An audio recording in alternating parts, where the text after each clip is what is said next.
Morning, welcome to day 2. Yes, and I do keep my hat on all night. It's the only way to keep your head warm. It's been quite comfortable. Fire went out about 1 o'clock in the morning. It all looks very glamorous. Sitting in front of a campfire, sleeping in front of a campfire. Well, what nobody tells you is that to keep it going you have to stoke it every hour. So I did that and it was very nice until I fell asleep fully at 12 o'clock and woke up at 4 and it had gone out. So we've got the job of getting the fire going as soon as we get up, but it's a nice dry morning, so we'll crack on. Or maybe we won't for a minute, maybe we'll just get back in here for 5 minutes.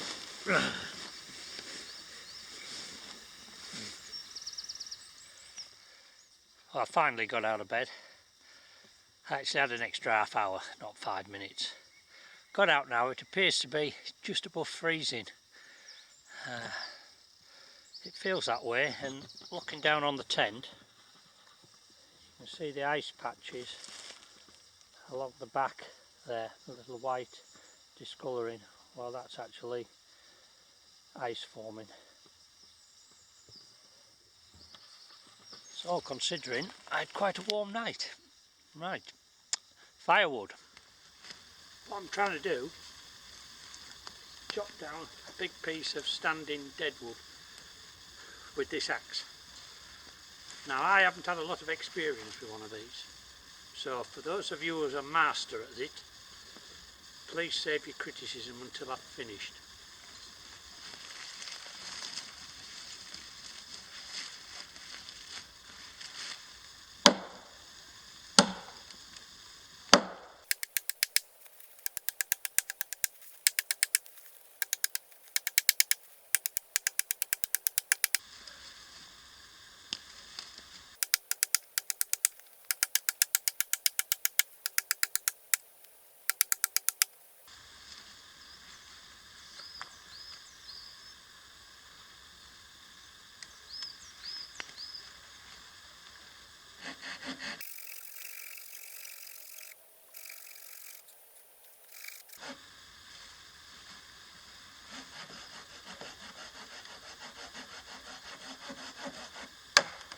Then,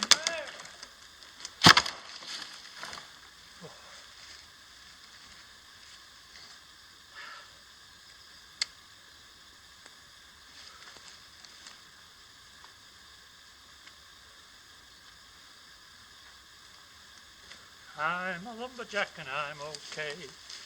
Work all night and sleep so good. Bloody hard work. Oh, we're about ready. I've got several ways of starting a fire with me. The obvious things: lighter, matches. Always carry a roll of cotton wool because that's easy to set fire to. I also have a small pouch that I carry on my belt, and if I see some dry tinder then I tend to pop it in there. I stop and peel the skin off the silver birch trees. I've got some fatwood shavings in there. I'm going to keep that back if I need it, and I can start that with my flint and steel. But this morning we're going to use the same system we did yesterday. The potassium permanganate and the glycerine. We're not baking cakes, remember, we're starting a fire.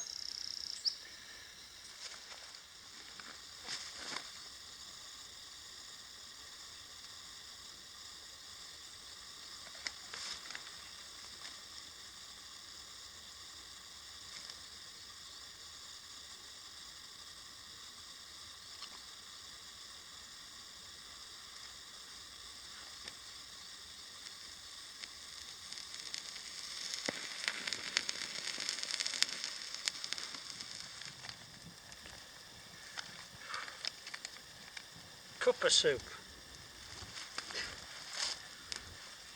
It's very still today, no breeze, so the smoke's swirling around, always in a direction you don't want it.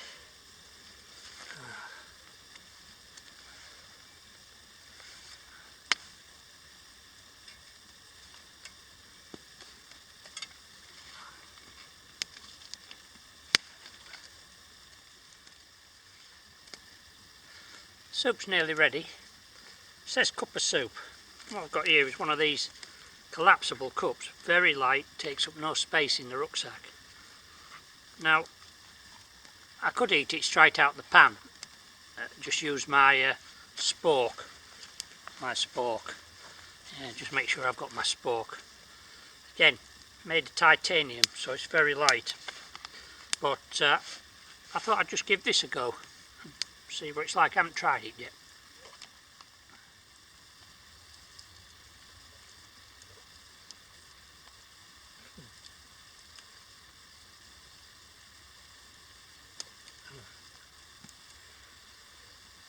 First hot food since day before yesterday.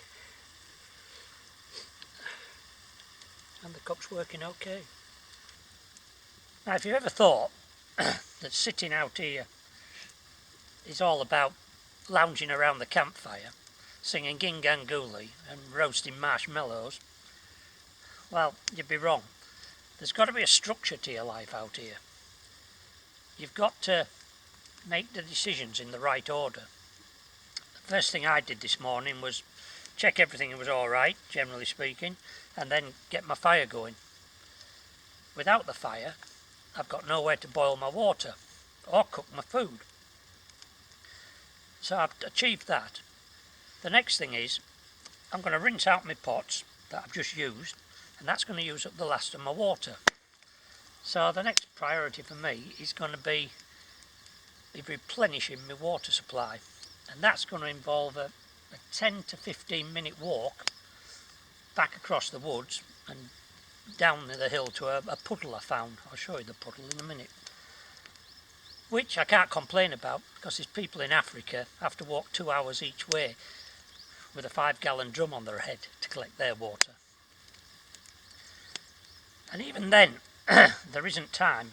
Then I need to give my campsite a really good tidy up, make sure everything's in its place ready for the evening. And about 50% of the day, maybe even more, could be as much as 70%, is going to be all about fire management.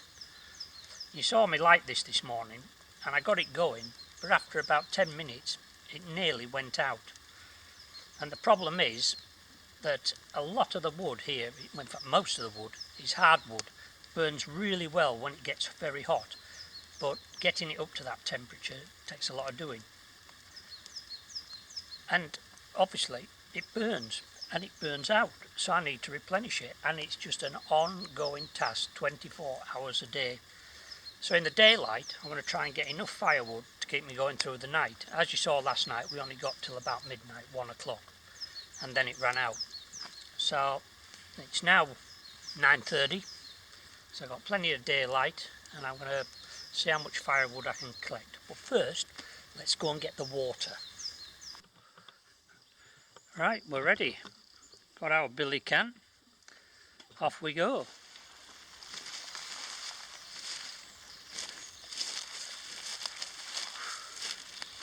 When you're walking around in an unfamiliar environment, keep checking your position. Keep looking back where you've come from. Pick out any obvious landmarks. Look the direction that you think you're supposed to be going. Again, pick out the landmarks. And today, for instance, the sun's shining. It's very hazy at the moment, but it's up there. So when I come back, it'll only have moved maybe a degree or two.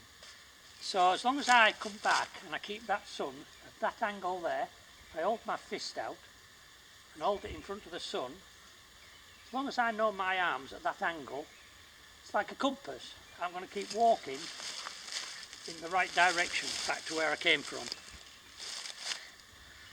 in theory.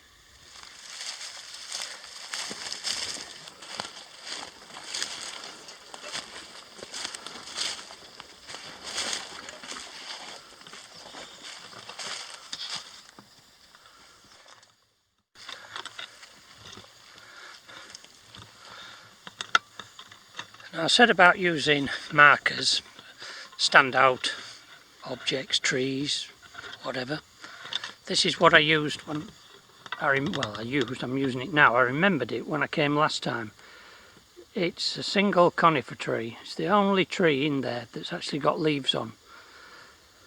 And you can see that from quite a way back, and that's been my marker that I'm aiming for, because I know that just below there is roughly where this pool is I'm looking for.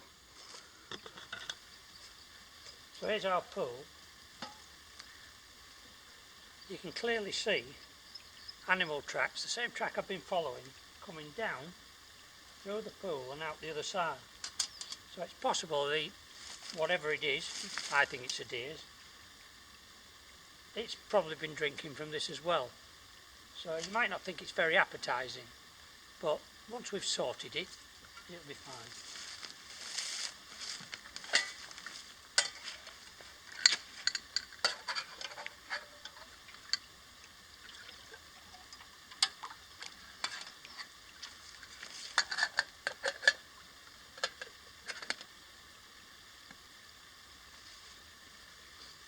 I'm hoping the animals are sensible enough not to crap in their own water. Right, backwards. Right, first thing with this water, we've got to filter it. Get any large particles out. It could be really dirty water, that didn't look too bad down there, but we want to get any of the bigger particles out before we try to sterilise it.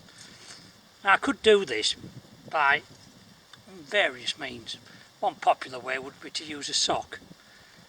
I could put a load of ash out the fire in the bottom, put some moss in, maybe a few, if I can find some gravel, a little layer of gravel on top. And if you poured the water through that, it acts as a very efficient filter, and your water will be clean enough, ready to sterilise. Anyway, we're not going to do that today. What we're going to do is we're going to use this. This is known as a brown bag. And I know, before you think, we know it's a brown bag. It's brown. And if you see carefully, it actually says brown on it. Now that's the name of the type of filter. I believe it originated from military use. I can't remember where the company is that actually make this, but it's very efficient at filtering out all the nasties in your water. Normally you need to have it wet. It is a bit damp from yesterday's this, so it should start filtering okay. So what I'm going to do is pour this water into here, hopefully.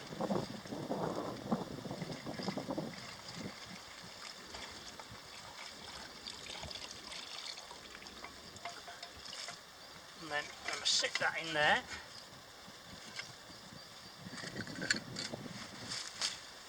And it's dripping, a constant drip. It'll probably take about an hour and a half. Once it's done, we'll take it back over to the camp and see if we can sterilise it.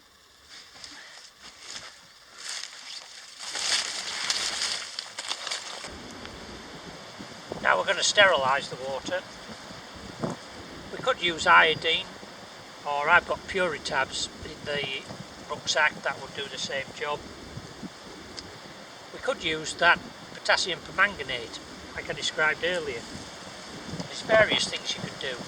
If there was a lot of sunlight, and this is good especially in hot countries, 6 hours of solid sunlight would be enough to sterilise, say, a litre of water if you hung it on the back of your rucksack, let the sun's rays get to it.